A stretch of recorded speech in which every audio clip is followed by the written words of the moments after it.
असलामुअलैकुम। हाँ जी, की हाल ने? ठीक हो? मैं इस टाइम वनी के रोड से मौजूद हाँ। मेरे नाल इत्थों दे दुकानदार भी मौजूद ने। इन्हों एक मसला तुहानू पता है, तुसी वनी के रोड तो खजूरा इंसान कोल गुजरो ना, इत्थे अक्सर साह पई हुंदी है। ये साह जेड़े चावलों का सेला बनता है ना, उन्होंने चावलों की साह ला के हट के इस्तेमाल करते हैं, साड़ते हैं, मुड़ साड़ के लिया के इस वनी के रोड से सटते हैं। लेकिन एड्डी ना मुराद है, ना ये गलती है, ना ये सड़ती है। जिंदी अख दे विच पै जाए उनकी अख ज़ाया हो जाती है। तो मेरे नाल इस वक्त कि दुकानदार ने इत्थे जो 24 घंटे कोल हुंदे ने वो मौजूद ने। असी इस हवाले नाल इन्हां गलबात करने। अस्सलाम वालेकुम।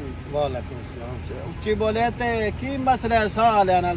भाई जी साह जी असी अगे इतने दुकानों से लगे रहे हैं, साडे मिस्त्री ऐनकां पा के लगे रहे हैं। राह तो गुजरीदा है, जिंदी अख ही पै जाए उनकी अख ज़ाया हो जाती है।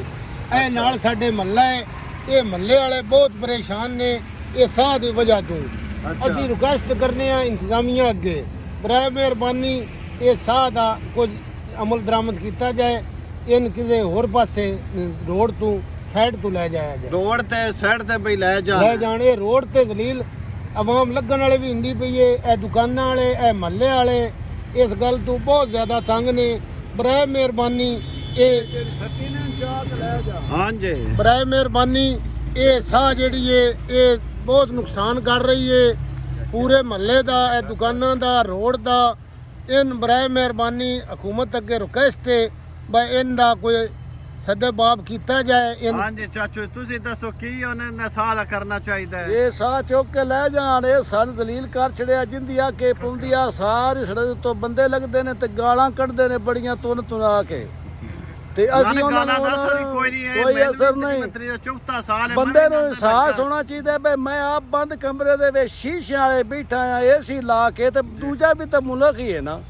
ऐसी इंसानियत ही खराब हो गई है, किसी का कोई बंदा एहसास ही नहीं करता। या हवा आनी है, इस उस्मान नूं अगां हाथ गतना, मुल्क दियां सखां दे विच पै जानी है, बंदे ने करके कट छड्डे।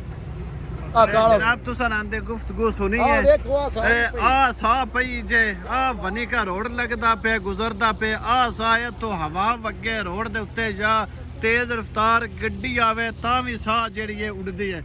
ते आ महल्ले नाल जमाल टाउन है, ये जदों भी लांदे हवा वगे उदों भी इधर महल्ले जाती है। तो उदों मिल्लां भी हुण वखैना एडियां दूर भी कोई नहीं। आ मिल्लां सामने दोवें प्लांट लगे ने, ये दोवें प्लांट जेडे ने इन्हां हुण भी ट्राली जी तुहाडे सामने ने, ये हुण भी सट के लगी जाती है साह। हालांकि उन्होंने कई वेर असीं रिक्वेस्ट कर चुके, लेकिन वो हाली तक नहीं मनते पे। वो आप तो बंद कमरियां दे विच एसी उन्हें लाए ने, लेकिन उन्होंने गट्टे मिट्टी का की लगे।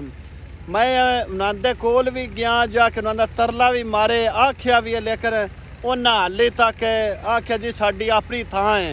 हुण जनाब असीं उन्होंने अगे अर्ज करने भी ये हुण जगह तुसां वेच छड्डी है, जिहड़ी जगह का तुसीं मान करदे भी साडी अपनी असीं आप सट्टने आ। उत्तों महकमे वाले जिहड़े आउंदे आ उन्होंने भी तुसीं आंदे साडी अपनी जगह है, साडी ये जगह विक गई है। लिहाजा असीं इंतजामिया अगे अपील करने भी वो अपना यार जिस तरह दूसरे मिल्लां वालियां कीता है अपना मुनासिब बंदोबस्त किया है, तुसीं भी यार कर सकते हो, क्यों ना करदे? तो साडी इंतजामिया अगे अपील है भी इन्हां मिल्लां वालियां दे खिलाफ एक्शन लिया जाए। ये जिहड़ी आवाम नूं तंग करदे ने साह ये साह जिहड़े इहनूं किसे टिकाने लगाया जाए।